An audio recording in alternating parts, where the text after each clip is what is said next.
Olá, boa noite a todos. Eu sou Bianca Lima e vocês geralmente não me veem muito por aqui, mas hoje eu vim apresentar o nosso especial de vídeos mais vistos do ano. Um feliz ano novo a todos e esperamos que gostem.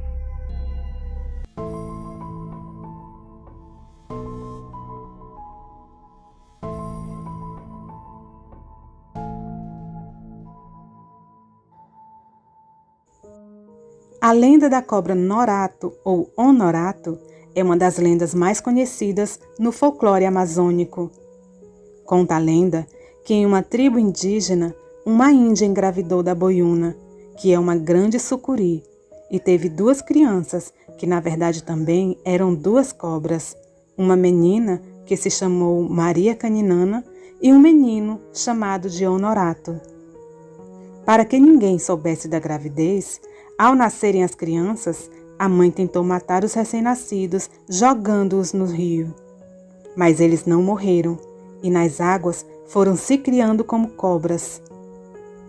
Criaram-se livremente, revirando ao sol os dorsos negros, mergulhando nas marolas e bufando de alegria selvagem. O povo chamava-os Cobra Honorato e Maria Caninana. Cobra Honorato era forte e bom. Nunca fez mal a ninguém. Vez ou outra, ia visitar a índia velha, sua mãe. Nadava para a margem esperando a noite. Quando apareciam as estrelas e o aracuã, que é uma ave que faz muito barulho de manhã na beira do rio, deixava de cantar. A cobra Maria Caninana saía d'água, arrastando o corpo enorme pela areia que rangia. Vinha coleando, subindo até o barranco. Sacudia-se toda, brilhando as escamas na luz das estrelas, e deixava o couro monstruoso da cobra, erguendo-se uma moça bonita e vistosa, assim como seu irmão Honorato, e os dois saíam como pessoas normais. Mas a diferença entre os dois é que Cobra Honorato salvou muita gente de morrer afogada, desvirou embarcações e venceu peixes grandes e ferozes. Por causa dele, a piraíba do Rio Negro, que é um peixe muito grande que chega a atingir mais de 3 metros, abandonou aquela região, depois de uma luta de 3 dias e 3 noites. Mas enquanto Cobra Honorato ajudava as pessoas, Maria Caninana era violenta e má. Alagava as embarcações, matava os náufragos, atacava os mariscadores que pescavam, feria os peixes pequenos e nunca procurou saber de sua mãe, a velha índia. Dessa forma, os dois não se entendiam. E então, certo dia, houve um combate entre os dois, e Cobra Honorato matou Maria Caninana porque ela era violenta e má. E assim ele ficou sozinho, nadando nos igarapés, nos rios e no silêncio dos paranás. Quando havia mutirão de farinha, festividades nas povoações à beira-rio, Cobra Honorato desencantava na hora em que os aracuãs deixavam de cantar. E subia todo de branco para dançar e ver as moças, conversar com os rapazes e agradar os velhos. Todo mundo ficava contente. Depois, ouvi um rumor da cobra mergulhando. Era madrugada e Cobra Honorato ia cumprir seu destino. Uma vez por ano, Cobra Honorato convidava um amigo para desencantá-lo, amigo ou amiga. Podiam ir na beira do rio, encontrar a cobra dormindo como morta, boca aberta, dentes finos, riscando de prata o escuro da noite. Sacudir na boca aberta da cobra 3 pingos de leite de mulher e dar uma machadada com ferro virgem na cabeça da cobra, estirada no areião. A cobra fecharia a boca e a ferida daria 3 gotas de sangue. Honorato ficava só homem para o resto da vida. O corpo da cobra seria queimado. Não fazia mal, bastava que alguém tivesse coragem. Muita gente com pena de Honorato foi com aço virgem e leite materno ver a cobra dormindo no barranco. Só que ela era tão grande e tão feia que dormindo como morta assombrava. Ninguém tinha coragem de chegar perto e fazer o procedimento para desencantar a cobra. A velha índia mesmo tentou várias vezes, mas nunca teve coragem. Cobra Honorato continuou nadando e assobiando nas águas grandes do Amazonas e Rio Negro, indo e vindo, como um desesperado sem remissão. Mas, certo dia, num mutirão famoso naquelas redondezas, Cobra Norato nadou pelo rio Amazonas até uma cidadezinha vizinha. Deixou o corpo na beira do rio e foi dançar, beber e conversar. Fez amizade com um soldado famoso por sua valentia e pediu que o desencantasse. O soldado foi, com um vidrinho de leite materno e um machado que não cortara pau, aço virgem. Viu a cobra estirada, dormindo como morta, boca aberta, sacudiu 3 pingos de leite entre os dentes da cobra e desceu o machado com vontade na cabeça da cobra. E então ele esperou. O sangue marejou, a cobra sacudiu-se toda e então ela parou. A cobra Honorato deu um suspiro grande e descansou. Em seguida, Honorato veio e ajudou a queimar a cobra, onde vivera tantos anos, e as cinzas voaram com o vento. E o encanto foi quebrado. Honorato então passou a ser somente homem. E dizem que Honorato só morreu anos e anos depois. Boa noite. Olá, me chamo Maria Salomé. Já postei outros relatos aqui no canal. E hoje eu vou compartilhar mais uma história que lembrei. Isso ocorreu nos meus tempos de menina, sendo que hoje eu já estou com os meus 84 anos de idade. Morei muito tempo em um interior no Maranhão, que aqui chamarei de Santa Luz. As coisas eram bem diferentes nesse tempo. Não tinha essa fartura que temos hoje em dia. A maioria tinha que trabalhar na roça para tirar o seu sustento. Eu mesma trabalhei muito tempo na roça quando menina, adolescente e ainda no tempo de adulta mesmo. Bom, mas vamos ao caos.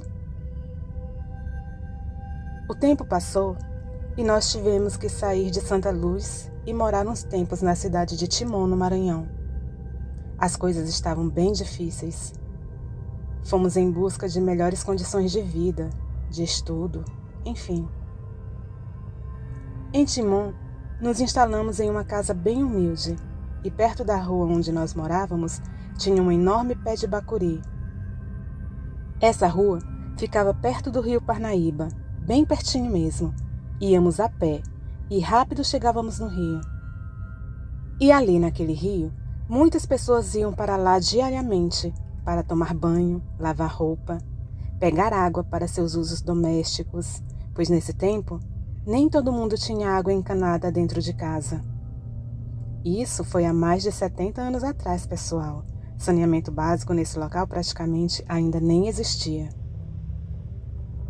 E muitas vezes as pessoas iam para o rio à noite para pescar, tanto para vender como, na maioria das vezes, para sua própria alimentação. E aí começaram os rumores.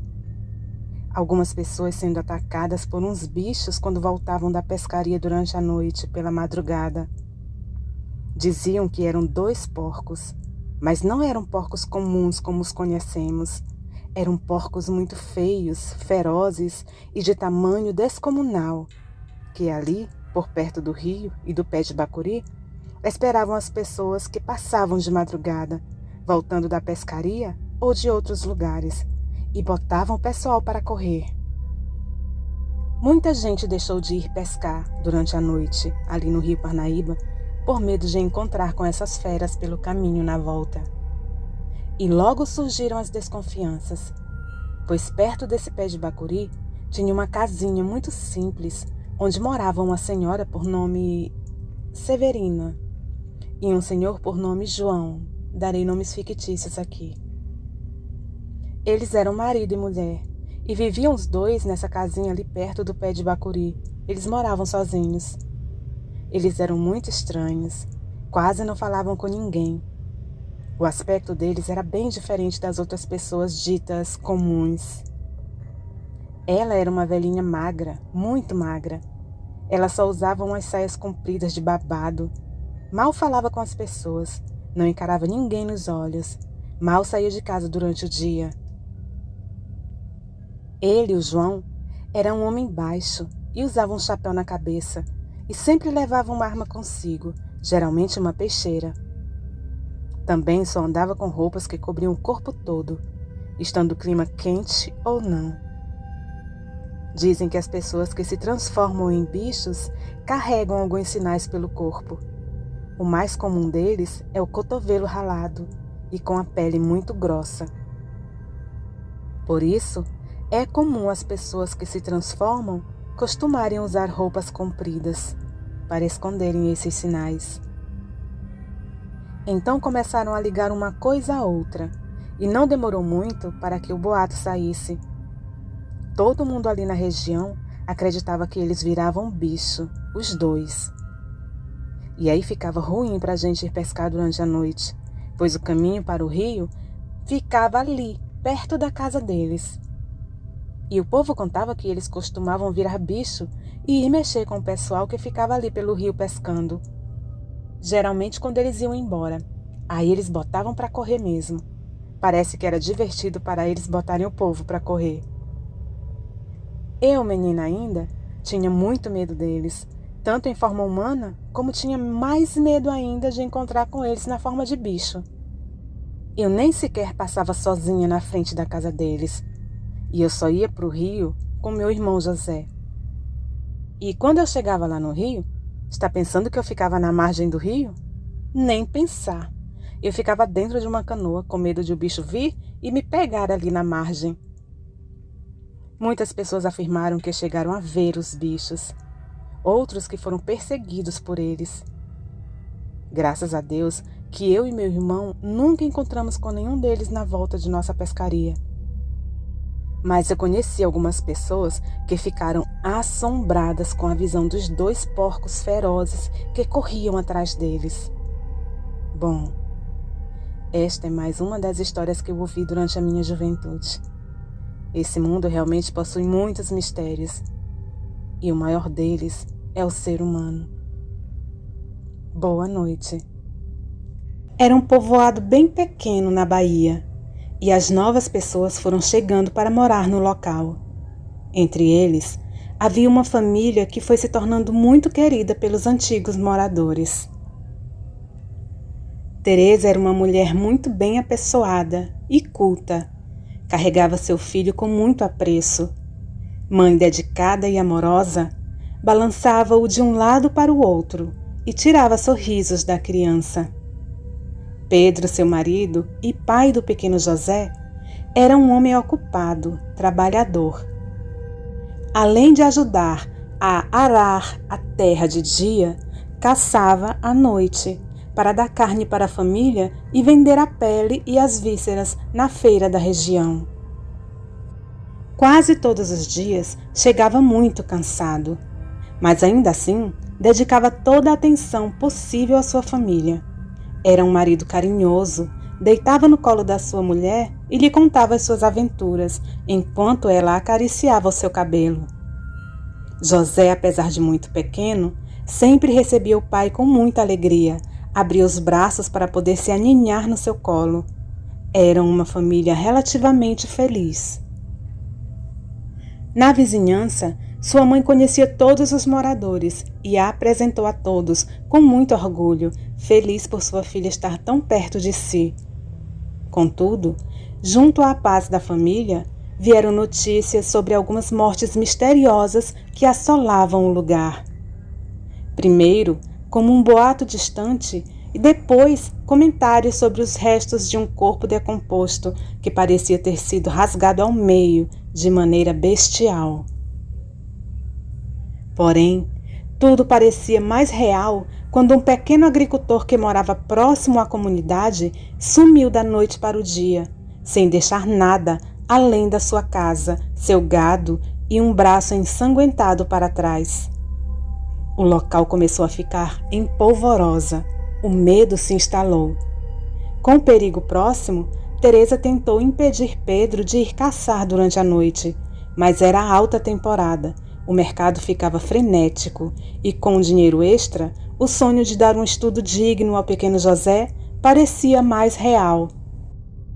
Pensando nisso, o homem a tranquilizou, afirmando que tomaria cuidado, reforçando para que ela não saísse de casa durante aquele período. Passaram-se semanas. Os casos ainda ocorriam, mas em uma frequência desordenada. Mas naquele dia, Teresa estava só com seu filho José nos braços. A época de alta nos ventos tomou a região e o pequeno, frágil e desacostumado José adoeceu. Durante a noite, dessas em que Pedro saía para caçar, seu filho piorou. Tosses se tornaram frequentes e o corpo de José sucumbiu. Com uma febre alta, ele sequer tinha forças para permanecer acordado. Teresa, muito preocupada com seu filho, ignorou os boatos sobre a fera que rondava o local para ir à casa de sua mãe, alguns metros depois da sua. Tinha esperança que sua mãe teria mais conhecimentos com relação ao mal que acometia seu filho e poderia ajudá-la com a criança. Sozinha com aquela criança piorando ali, é que ela não poderia ficar. Tinha que tentar algo para evitar o pior. Estava escuro e silencioso. A criança tremia, encolhida em seus braços, enquanto ela tentava permanecer forte, ao passo que ela também tremia, banhada em medo. Quando passou pela primeira cerca, Teresa teve a impressão de ouvir passos por trás das árvores. Ao que parecia, não era nenhuma pessoa, mas sim algum animal. A mulher paralisou. O suor frio percorrendo o tecido fino da camisola. A touca já gasta parecia escorrer pelos seus cabelos. Dentro da manta vermelha que a mãe de Teresa havia feito para a criança, o pequeno inocentemente prendia as mãos nas suas roupas, tentando encontrar uma posição melhor para dormir. O seu corpo estava cada vez mais quente. Teresa recobrou seus sentidos. Tentando ignorar tudo à sua volta, jurando ser delírios de seu próprio desespero, ela tentou correr o mais rápido possível. Entretanto, quanto mais ela corria, mais o barulho se aproximava. Em desespero, totalmente inebriada pelo desejo de salvar seu filho, Teresa continuou seu caminho. Mas com a preocupação de chegar o mais breve possível, ela não olhava mais para o chão. Com o pequeno preso ao seu corpo, ela tropeçou e caiu. A criança desvencilhou-se dos seus braços. Houve um lapso. Tudo rodava e ela não via nada por instantes. Com os sentidos de volta, a visão foi aterrorizante. Uma fera maior que ela estava prestes a atacar, com os dentes enormes à mostra. Enquanto o animal rosnava, Teresa começou a entrar em pânico, olhava ao redor e o seu filho não estava em lugar nenhum. Ao passo que ela gritava e começava a chorar em desespero, a fera parecia ainda pior. Ela fechou os olhos, pedindo a qualquer entidade que a salvasse, que desse socorro à sua criança. Mas nada aconteceu. A lua brilhando, robusta no céu, foi tudo o que ela notou, antes de apagar. Assim que abriu os olhos, a primeira coisa que sentiu foi algo molhado tocar a sua pele. Teresa levantou inebriada. O barulho da chuva nunca soou tão assustador. Ela olhou para os lados, as lágrimas se misturando com a água, o choro camuflado. Procurou pelo filho, mas não encontrou nada, além de um pedaço da manta vermelha, o qual o cobria. Ela correu, sequer notava o caminho sob seus pés. Teresa perdeu a conta de quantas vezes caiu, melando-se com a terra. Na porta da sua mãe, ela gritou com o resto de voz que ainda sobrava. A mulher apareceu na porta, o cabelo desarrumado, o lençol antigo sobre o seu corpo. Estava prestes a reclamar com quem quer que tivesse batido na sua porta aquela hora, mas vendo as condições da filha, ela arregalou os olhos, lhe puxando para dentro. — O que aconteceu, minha filha? Perguntou a voz, exalando preocupação. — Meu filho, o José... Teresa mal podia terminar a frase. Caída nos braços da mãe, ela desatou a chorar. A mais velha, sem saber o contexto da história, mas vendo o estado da filha, lhe dava tapinha nas costas, tentando lhe acalmar. O que tem ele? Você o deixou sozinho em casa? Não, ele estava doente. Eu vim trazê-lo para a senhora me ajudar a cuidar dele, mas eu caí. E então ele apareceu. Ele quem, mulher? Desembucha de uma vez. Aquela fera dos infernos. Ela apareceu para mim, ela abriu aqueles dentes. Eu caí e o José rolou na queda. Quando eu levantei, aquele animal e o José tinham desaparecido. Agora eu não sei mais o que fazer, eu não sei onde procurar. Eu quero meu filho de volta. Por Deus, que Nossa Senhora o proteja. Você tem certeza que não era um dos cachorros do seu Crispim? Mãe, por favor, é claro que eu tenho certeza. Aquele monstro não era um cachorro. Sua mãe olhou para as paredes, as pernas começando a tremer. Porém, com o sangue quente do susto, ela arrastou seu casaco e puxou Maria para fora. A chuva lhe molhou, o vento era frio. A sua filha tentou rebater, mas ela apenas continuou andando, com ela presa pela mão. Bateram na casa do vizinho. De lá, um senhor saiu com a barba sem fazer, levantando a lamparina para reconhecer quem vinha. Ele apareceu. O que apareceu? O diabo do lobisomem. Ele apareceu e carregou meu neto. Deus que me proteja, como isso aconteceu? Não vem ao caso, homem. Pega a espingarda, vamos chamar os outros. Eles chamaram, foram em toda a vizinhança, e cerca de 10 pessoas foram procurar a criança, armados até os dentes. Não acharam nada, nem a criança, nem a fera. Sequer havia sangue ou restos. Teresa estava na casa da mãe, esperando notícias, enquanto o corpo fraquejava. Amanheceu e ela havia adormecido sem perceber, vencida pelo cansaço e preocupação. Ela voltou para casa com os braços vazios. O tecido vermelho estava no seu bolso, intocável. Teresa tomou um banho, trocou de roupa e se jogou no sofá improvisado da sala. Cobriu o rosto com as mãos enquanto se lamentava. Soaram 3 batidas na porta. Ela levantou-se rapidamente, pensando ser notícia dos outros moradores. Era Pedro. Ele estava suado e parecia exausto também. Sem saber por onde começar, ela se jogou nos braços, chorando sem parar, e agradecendo por ele estar de volta ao lar. Agora ele poderia ir em busca do filho também. O homem ficou alarmado. A levou para dentro e a fez sentar no sofá novamente. Ela contou tudo sem que as lágrimas a deixassem. Ele não piscava, prestava atenção em cada detalhe. A abraçou com o coração pesado. Teresa, encontrando seu lugar de conforto, descarregou tudo o que podia. Passaram-se alguns minutos. Pedro se levantou, trocou suas roupas e deitou no colo de sua mulher, dizendo: "Não se preocupe, querida. Eu irei de porta em porta e encontraremos alguma coisa. Prometo que acharemos nosso filho." "Você acha que nosso filho ainda pode estar vivo?" O homem fechou os olhos, suspirando. Ele segurava ambas as mãos de Teresa antes de tentar sorrir para ela. "Nós vamos orar para que ele esteja." Maria tentou se apegar a isso. Olhou com carinho para seu marido, buscando o último fio de esperança. Com um fraco sorriso, Pedro a olha novamente. E então, Teresa percebe algo entre os dentes de seu marido. Um fiapo vermelho preso em seus dentes. Ela buscou o pedaço do tecido da manta de seu filho no bolso, a fim de se confortar. Mas então, houve um choque.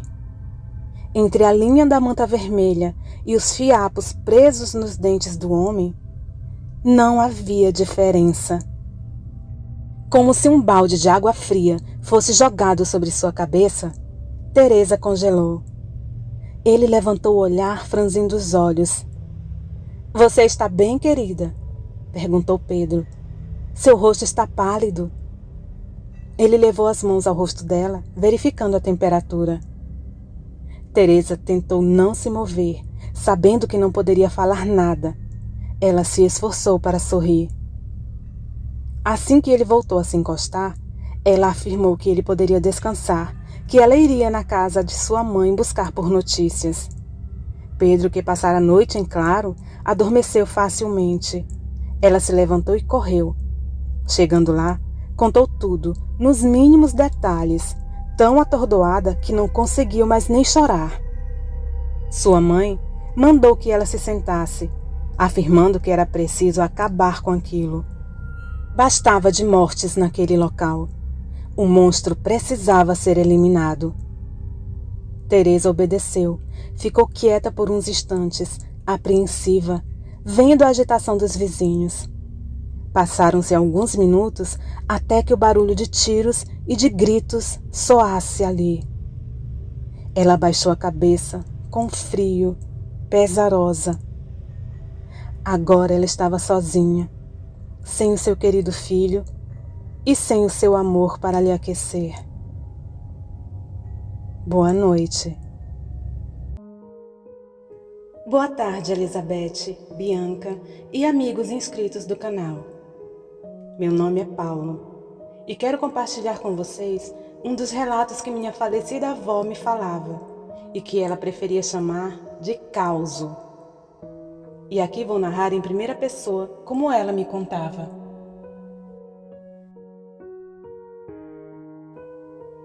Esse causo aconteceu eu tinha 16 anos, na década de 50, em um pequeno bairro cercado por montanhas, a uns 20 quilômetros do centro de Nova Iguaçu, no Rio de Janeiro, e a uns 3 quilômetros do bairro mais próximo, no qual tinha um pequeno centro comercial e uma escola. Nosso bairro, que estava mais para um vilarejo, era formado por uma área residencial, próximo à beira da estrada principal. Em nossa casa, morávamos eu, meus pais, meus 4 irmãos e minha avó materna. Mas próximo da área da mata ficavam os sítios. Aos pés da montanha ficava uma mata, tipo floresta, onde os vizinhos caçavam nos fins de semana.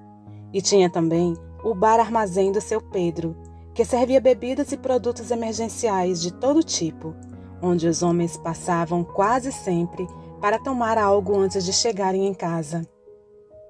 Nossa rotina era sempre a mesma. Homens se juntavam para caçar nos fins de semana e levavam a caça para o bar do seu Pedro, que preparava para eles, que comiam consumindo cachaça do bar. As mulheres lavavam roupas juntas, discutindo sobre o que acharam do capítulo da radionovela. E as crianças brincavam à vontade depois da escola.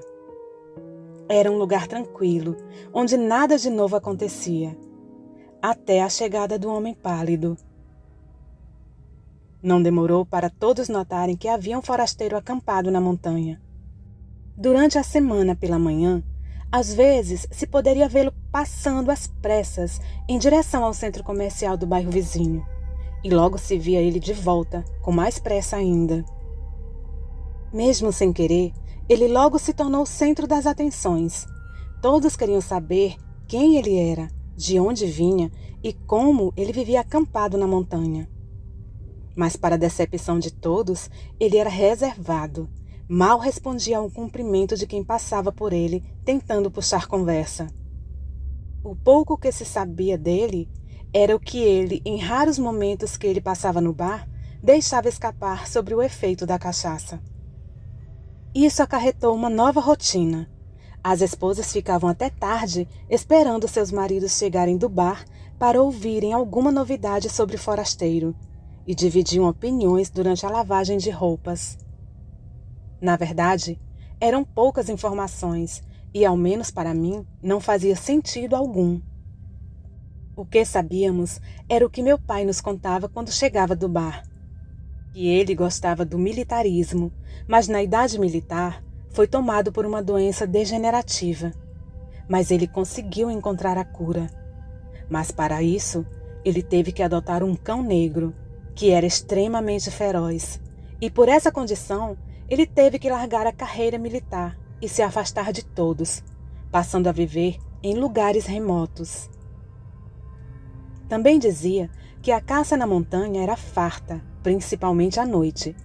Porém, não aconselhava ninguém caçar naquela montanha à noite, pois seu cão negro ficava ainda mais ativo à noite, e durante suas caçadas noturnas, ele não diferenciava um porco do mato, um cão ou uma pessoa.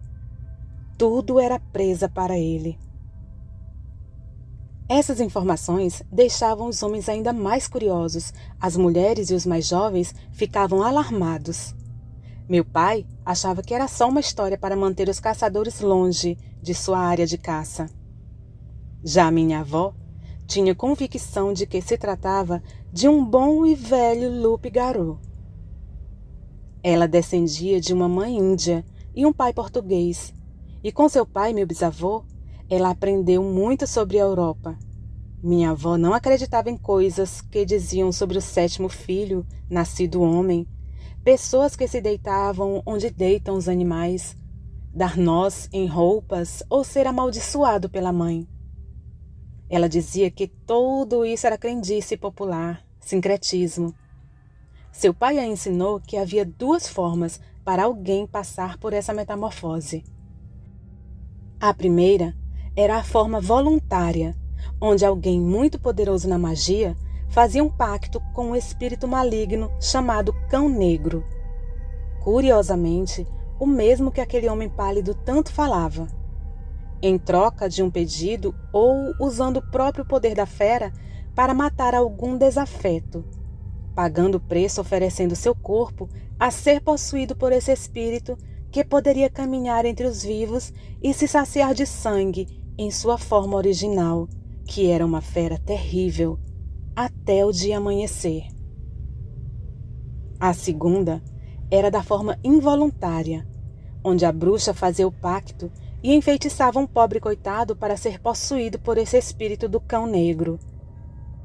O enfeitiçado sentia uma vontade descontrolada em correr para a mata ao anoitecer, e lá se transformar em uma fera, se tornando uma marionete, obedecendo às ordens da bruxa, que era popularmente chamada, de onde meu bisavô veio, de a fada do lobo. Minha avó tentava convencer a nós e aos vizinhos que aquele homem tinha sofrido algum mal de saúde na juventude e fez o pacto para se curar, mas que agora pagava o preço de virar bicho à noite. Já minha mãe não parecia concordar com nenhum dos dois, mas achava que tinha algo de muito errado com aquele homem estranho. O sujeito era sempre visto com coturno e trajes desbotados do exército, e exalava um cheiro horrível. Era alto e curvado para a frente como se fosse corcunda. Era pálido, tinha o corpo todo peludo, a barba estava sempre por fazer e o cabelo parecia que ele mesmo cortava.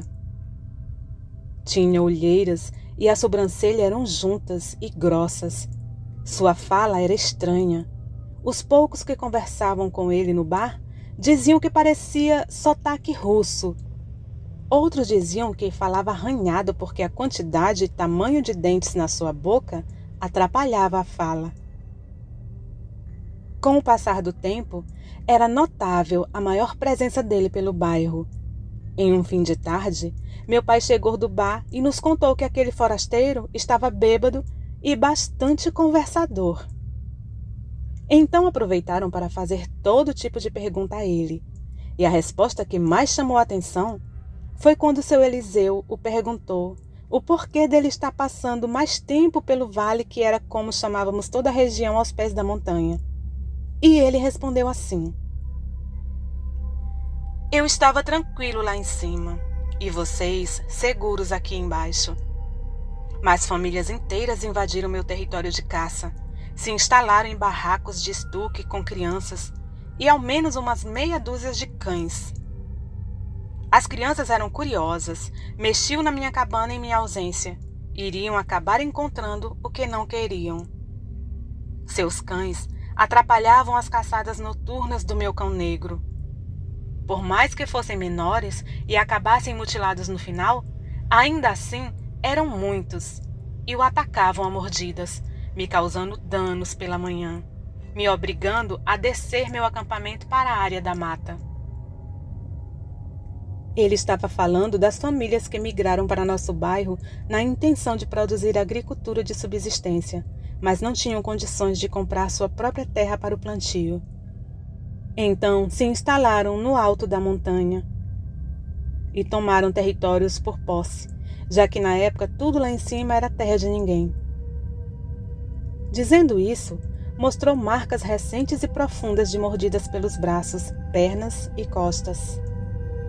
Todos ficaram se perguntando como e por que cães dóceis e bem treinados de caça iriam atacar uma pessoa daquela forma. Então seu Josias quebrou o gelo e lhe perguntou como era o nome do seu cão, já que ele só se referia a ele como cão negro. O homem pálido deu uma pausa para pensar e respondeu muito sério: Mateus. Meu pai, muito ansioso, entrou na conversa lhe perguntando seu nome, alegando que ele já era praticamente um vizinho e ninguém sabia. E ele fez novamente uma pausa, abrindo um sorriso de canto de boca malicioso, e respondeu: Mateus. Assim, saindo do bar às gargalhadas, tropeçando nas próprias pernas de bêbado, em direção à área da mata. Geralmente, durante essas conversas no bar, eles ouviam muito atenciosamente todas as aventuras de sobrevivência na mata do agora seu Mateus. Mas quando ele começava a falar dos perigos que cercavam seu cão negro, sempre causava reações irônicas e gargalhadas de seus ouvintes. Porém, naquele fim de tarde no bar, ninguém achou graça. Todos ficaram apreensivos, se entreolhando. Aquela mesma noite ficou conhecida como o princípio das dores, porque já pela manhã estavam falando do ataque que ocorreu no sítio do seu Ladislau, e todos foram lá para ver. Um predador tinha roubado um leitão e ferido gravemente a porca, que acabou morrendo. Outros ataques voltaram a ocorrer nas noites seguintes. Galinhas e filhotes de outros animais eram roubados e até mesmo animais de médio e grande porte eram encontrados pela manhã, no pasto, mortos, parcialmente devorados. Sitiantes de bairros vizinhos também relataram os ataques. Alguns estavam convencidos de que minha avó tinha razão e começaram a se preparar para o pior. Outros, ainda céticos, acreditavam que o forasteiro chamado Mateus não estava conseguindo caçar o suficiente na mata e que estava saqueando os sítios nas madrugadas e disfarçando seus furtos, dando ordens para o seu cão negro, que pensavam ser um Doberman raivoso, finalizar os animais para que todos pensassem que foi um ataque de algum predador selvagem. Então montaram um grupo para entrar na mata e encontrar o homem pálido e impor a ele que, se não prendesse seu cão durante a noite, seria denunciado e seu cão iria ser sacrificado. Mas não o encontraram. E já havia tempos, ao menos desde que os ataques começaram, que ninguém o via durante o dia.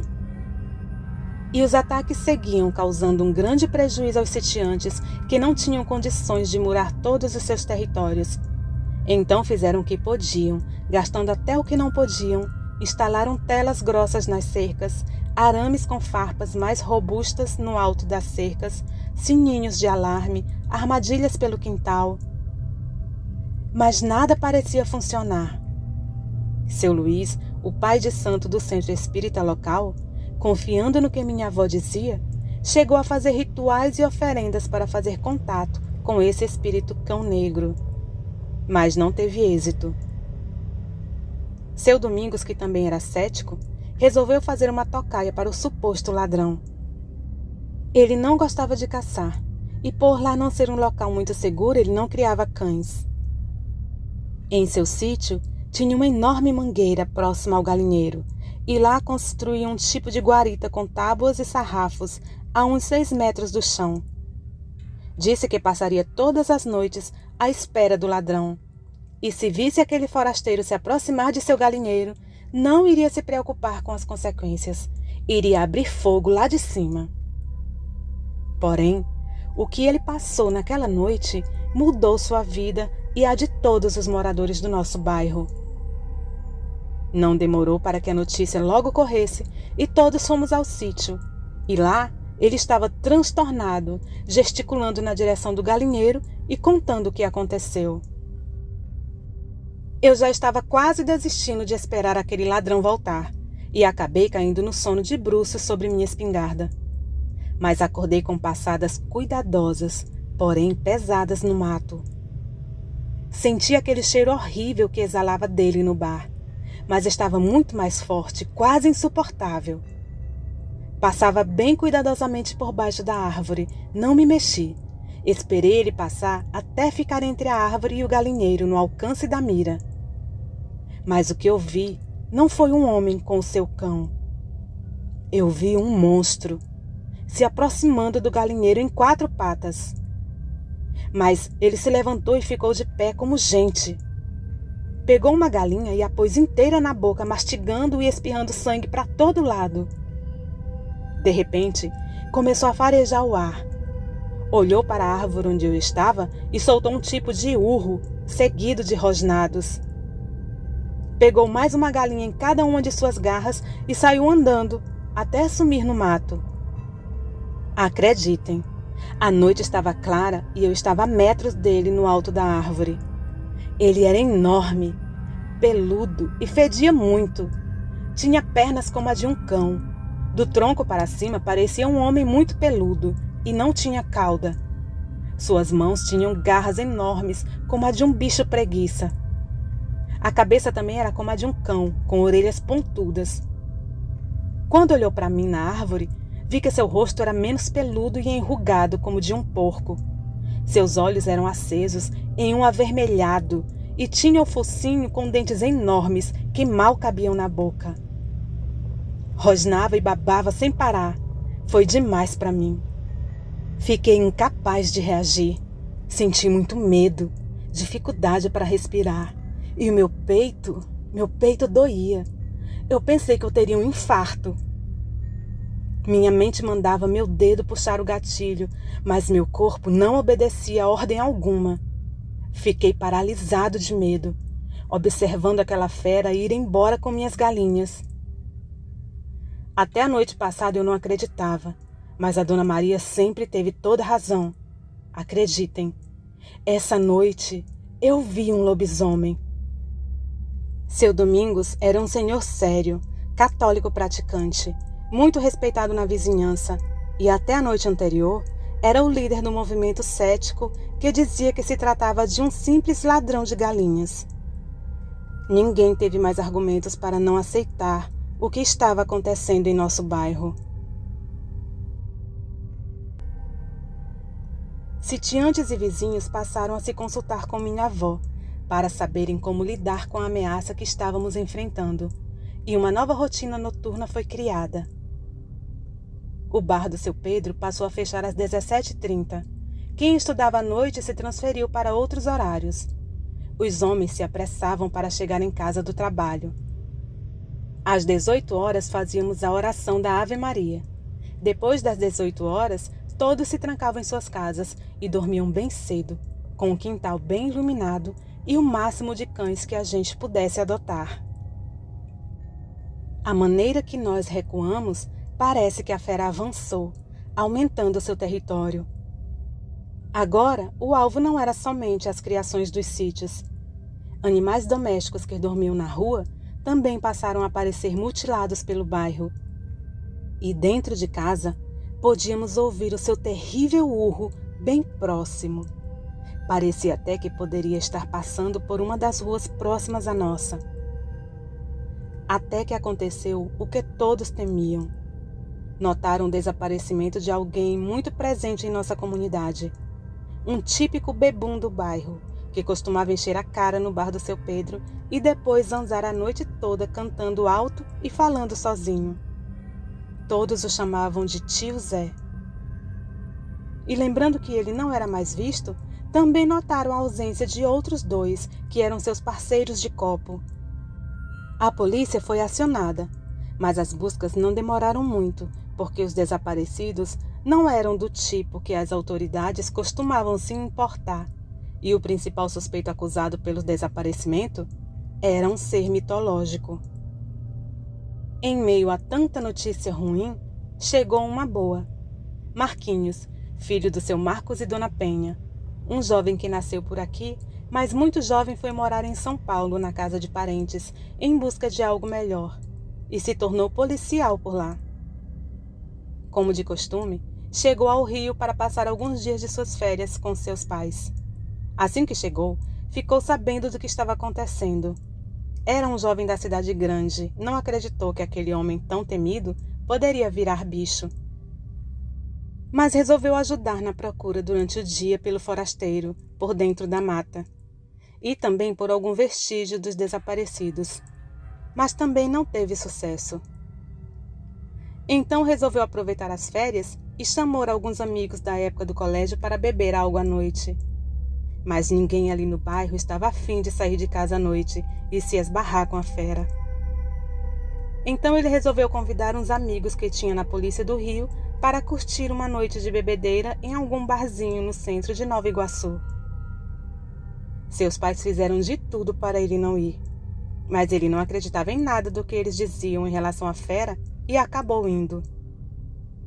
Na volta, aproximadamente umas 3 horas da madrugada, um amigo o deixou no ponto próximo de casa.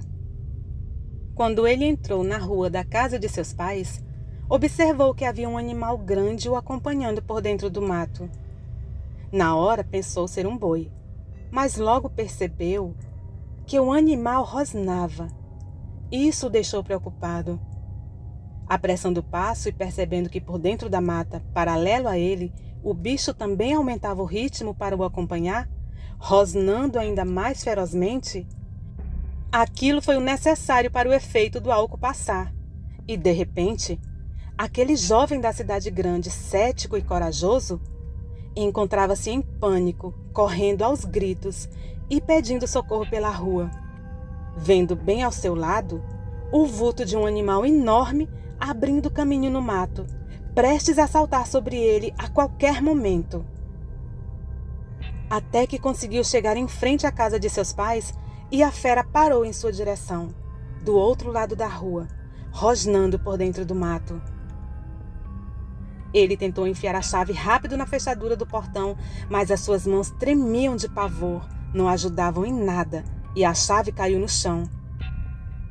Sacou o revólver que carregava na pochete e ficou tentando se acalmar, quando a fera saiu do mato em alta velocidade em sua direção, e parando no meio da rua, a poucos metros dele, surpreendida por um tiro no ombro que ele disparou. No reflexo, a fera pôs uma das garras na ferida e, olhando para cima, soltou um urro horripilante e ensurdecedor, já rosnando e babando, se preparando para mais um bote.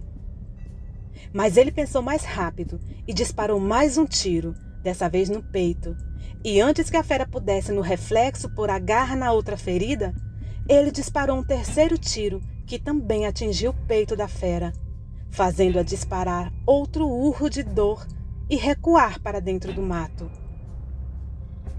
E antes dela sumir, ele avançou alguns passos em sua direção e teve certeza que conseguiu acertar um último tiro pelas costas, arrancando mais urros de dor da fera por dentro do mato alto.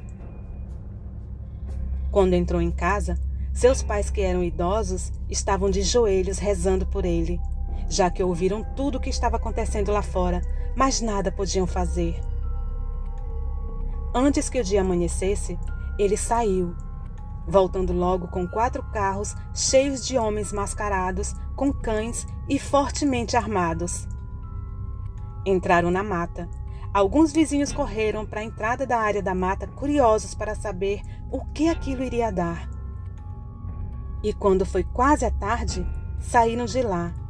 E em um dos carros tinha um homem no banco de trás, aparentemente inconsciente, vestido com roupas camufladas e desbotadas do exército, manchadas de sangue. Um pouco depois que os carros saíram de lá, chegaram viaturas da Polícia Civil, cercaram tudo. A entrada da mata estava com faixas escrito: "Se afaste, área de crime". Os policiais disseram que não podiam dizer muito, mas que por algum tempo não poderíamos entrar naquela mata, porque estava acontecendo uma perícia e poderíamos contaminar o local. Marquinhos foi embora sem contar nem para seus pais o que aconteceu dentro daquela mata. No outro dia, fez suas malas, se despediu dos amigos e voltou para São Paulo, aparentemente muito abalado.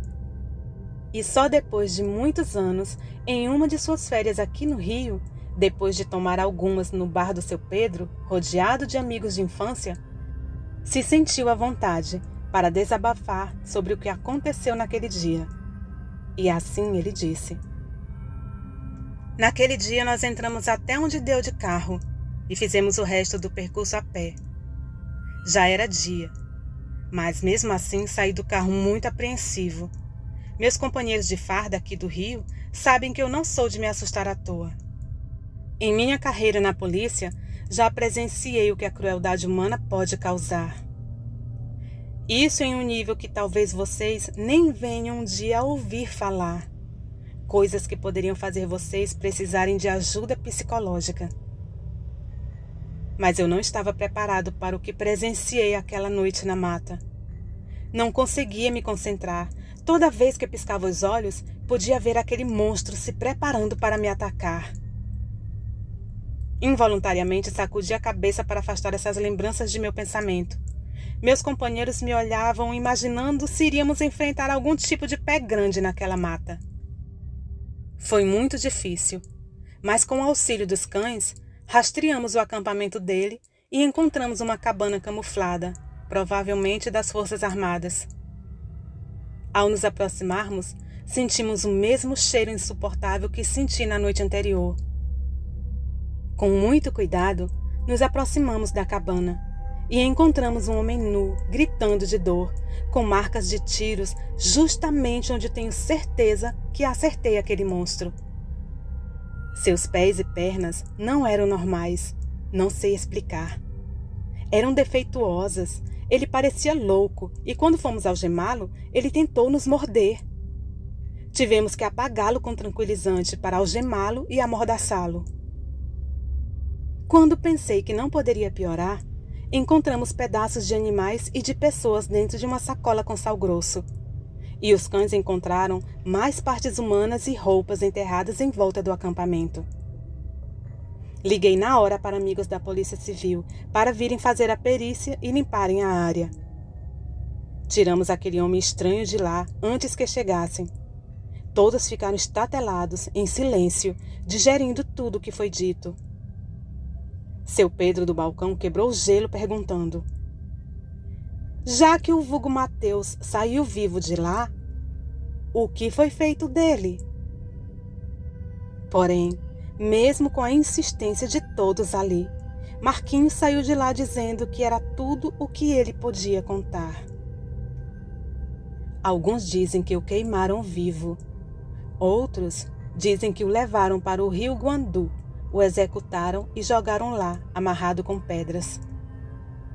Mas, na verdade, ninguém sabe dizer o que foi feito daquele homem pálido que virava bicho à noite e criou um reinado de terror nas noites em toda a região aos pés da montanha, à beira da estrada de Madureira. Isso tudo não me contaram. Eu presenciei. E posso garantir que mesmo os momentos mais incríveis narrados aqui aconteceram de verdade. Boa noite. Essa história é contada e recontada em minha família, mas chegou a mim por meio da minha tia Joana, que hoje está com seus 61 anos de idade. Assim ela me contou. Nessa época, minha família morava em um interior chamado Mirador. Era o ano de 1970. Eu estava com os meus 10 anos de idade e as coisas eram bem diferentes de hoje em dia.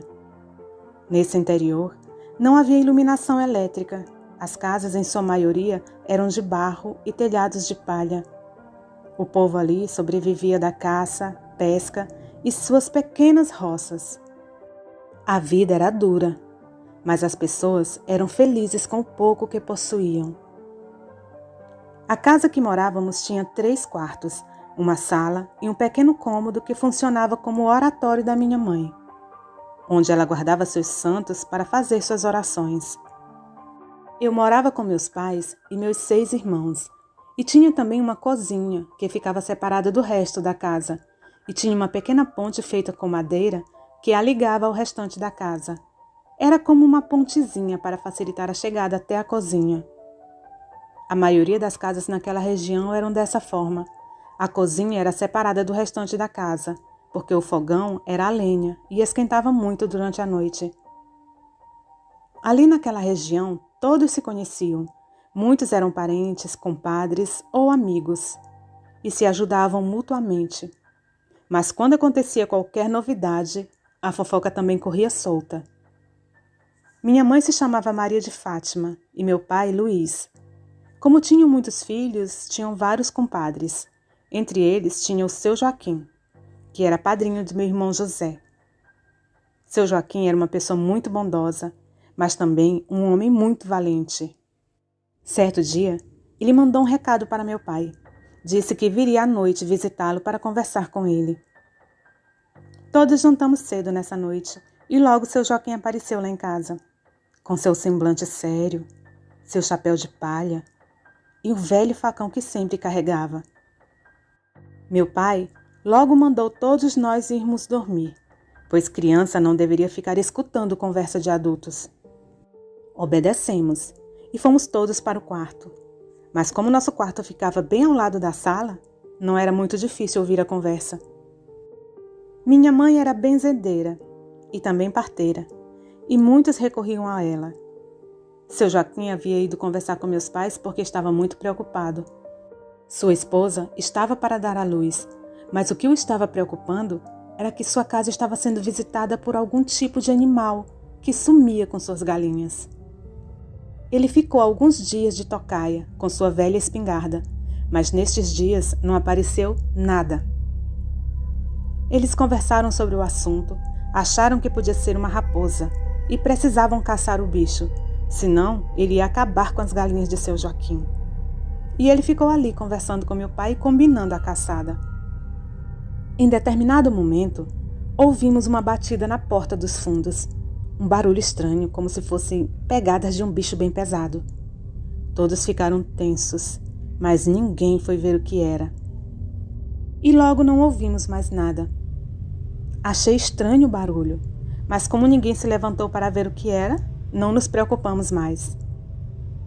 Tempos depois, seu Joaquim se despediu de meus pais e foi embora para sua casa. Não sei exatamente que horas eram, mas estava bem escuro.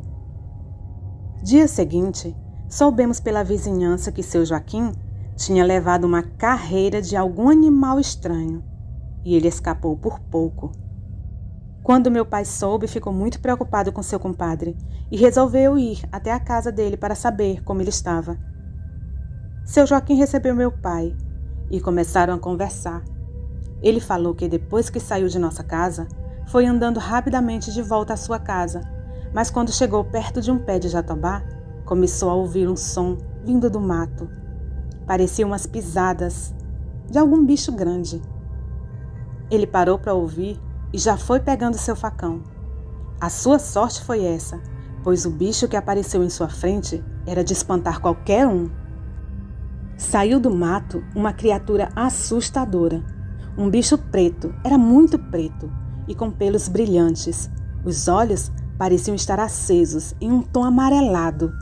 Era maior que um cachorro grande, as orelhas curtas para cima e uma boca com muitos dentes. E o bicho rosnava e olhava com atenção para seu Joaquim, que da mesma forma olhava para aquela criatura anormal em sua frente. Seu Joaquim conta que gelou dos pés à cabeça, mas não teve outra escolha a não ser enfrentar a fera. Segurou firme seu facão e olhou bem para o bicho. A criatura parecia bem feroz e começou a se movimentar ao redor de seu Joaquim, olhando, preparando o ataque. Quando em um dado momento a fera ataca, mirou direto no pescoço de seu Joaquim, que desviou o golpe, mas foi arranhado na perna, o que o deixou um pouco mais lento. E a briga começou. Seu Joaquim tentava acertar o bicho com o facão, mas ele era muito rápido. O bicho rosnava ou roncava, ele não sabe dizer ao certo. Seu Joaquim gritava tentando afugentar o bicho e se defendia como podia. Acertou um golpe nas costas do bicho, que soltou um uivo, mas também ele foi acertado no braço direito. Seu Joaquim já estava sem forças e já via a hora de sua morte chegar. E agora tinha que segurar o facão com a mão esquerda. O bicho parecia mais bravo agora que estava ferido. Preparou mais um ataque. E quando pulou para pegar seu Joaquim, foi acertado por um disparo. Era seu Zezinho, o caçador, que ouviu o barulho e foi ver do que se tratava. Ao levar o tiro, o estranho bicho, que lembrava muito um cachorro, saiu correndo para o mato. Seu Zezinho acompanhou seu Joaquim até sua casa, que, chegando lá, foi tratado por sua esposa. Meu pai disse que ouviu a história de seu Joaquim e ficou pensativo sobre que tipo de animal poderia ser aquele. Não se ouviu nada parecido ali naquela região. Saindo da casa de seu Joaquim, meu pai se dirigiu até a vila e lá tinha uma espécie de bar onde os homens se reuniam para tomar uma pinga e comprar alguns mantimentos. Por lá era o assunto do dia, o ataque de seu Joaquim. Alguns diziam ser uma onça, outros um cachorro doido, mas teve um senhor, já mais velho que os outros, que disse saber que animal era aquele. E ele disse que era um bicho-homem, um ser muito malvado e feroz, que seu Joaquim só escapou porque teve a sorte de ser ajudado por seu Zezinho, mas que essa fera não deixa nenhuma presa escapar. Essa fera era um lobisomem.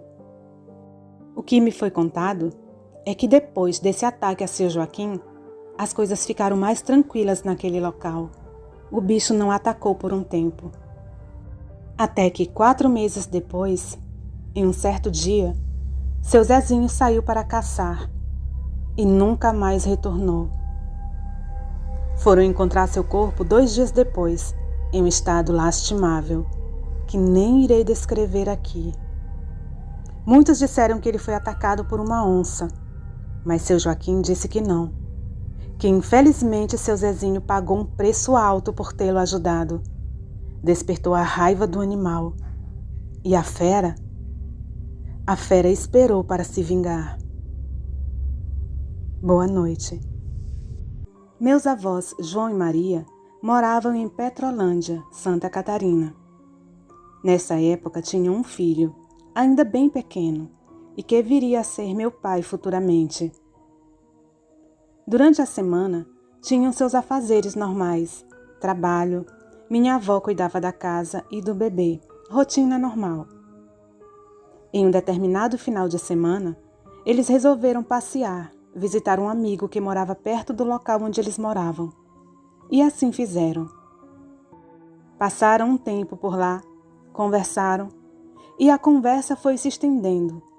Quando se espantaram, já estava escuro e precisavam voltar para casa. Como já estava tudo escuro e eles estavam com uma criança, o amigo de João falou preocupado: João, se você quiser, pode passar a noite aqui. Não é bom sair em uma hora dessas, pode ser perigoso. Dorme aqui. Amanhã de manhã você volta para casa. Mas João responde: que é isso, Antônio? Tem perigo não. Conheço essas estradas como ninguém e qualquer coisa estou armado. E mostrou a Antônio um facão que ele carregava. Diante da negativa de João, Antônio se calou e ficou observando o casal se afastar. E João e Maria seguem seu caminho tranquilamente com seu filho. E em um determinado lugar do caminho, eles avistaram um filhotinho de cachorro, muito preto, que estava na estrada e era até bonitinho. Mas acharam estranho esse filhotinho ali, àquela hora na beira da estrada, olhando para eles. Quando João viu aquele cachorrinho, sentiu algo estranho. Um arrepio correu pelo seu corpo e logo ele teve a impressão que aquela visão não era natural. Neste momento, João carregava o bebê no colo. Rapidamente ele saca seu facão e, ao se aproximar do animal, desfere um golpe no bicho. Mas o interessante é que o facão parece que atravessou o filhotinho. Ele se assustou e entrega o bebê à sua esposa e tentou acertar o cachorrinho novamente. Mas quando ele desferia um golpe no cachorrinho, ele desaparecia e surgia em outro lugar. E ele não conseguia acertar de jeito nenhum. Ele mirava, desferia o golpe e o cachorro mudava de lugar, nem se feria. Então, ele vendo que não teria sucesso, resolveu seguir viagem e deixar essa coisa estranha para lá. Mas ele ficou bem assustado com aquilo. Então eles seguiram para sua casa. Chegaram bem, dormiram. Dia seguinte meu avô acordou, tomou seu café e foi para o serviço. À noitinha, quando ele retornava para casa, passando por aquela mesma estrada, estava vindo normalmente, até que em determinado local ele tropeçou e caiu. Pegou aquele susto com a queda, algo inesperado, e ainda ali no chão ele olha para o lado e vê aquele cachorrinho pequeno, pretinho, da noite anterior. Seu coração já pegou aquele susto, pois ele sabia que ali era algo sobrenatural. O tal cachorrinho subiu em uma pedra e, ainda olhando para ele, de repente, começou a crescer. E crescia, olhando para meu avô, que nessa hora já nem sabia se acreditava ou não naquilo que estava vendo, naquilo que estava ali na sua frente. E o cachorro cresceu tanto que ficou o dobro do tamanho do meu avô. Ele, vendo aquela cena, levantou-se e saiu correndo, sem olhar para trás. O tal cachorro ainda o perseguiu por algum tempo. Meu avô corria e rezava ao mesmo tempo. Chegou em casa assustado, contou para a esposa o que tinha visto, e ambos fizeram algumas orações. Mas não conseguiram saber que aparição era aquela. O importante é que depois dessa noite, ele nunca mais viu a tal aparição na estrada. Meu nome é Natan, e essa história aconteceu com os meus avós. Boa noite. Nossos agradecimentos especiais a todos que, de alguma forma, colaboraram com o canal ao longo de toda a nossa trajetória. A todos o nosso muito obrigada e boas festas! Se você conhece alguma história parecida ou sabe escrever contos sobrenaturais e quiser tê-los narrados aqui, basta nos enviar. Nosso e-mail e o WhatsApp estarão na descrição do vídeo. Acompanhe também nossas redes sociais. Temos lendas, curiosidades e conteúdo sobrenatural em geral no Instagram, Facebook e agora TikTok. A todos, o nosso muito obrigada pela companhia.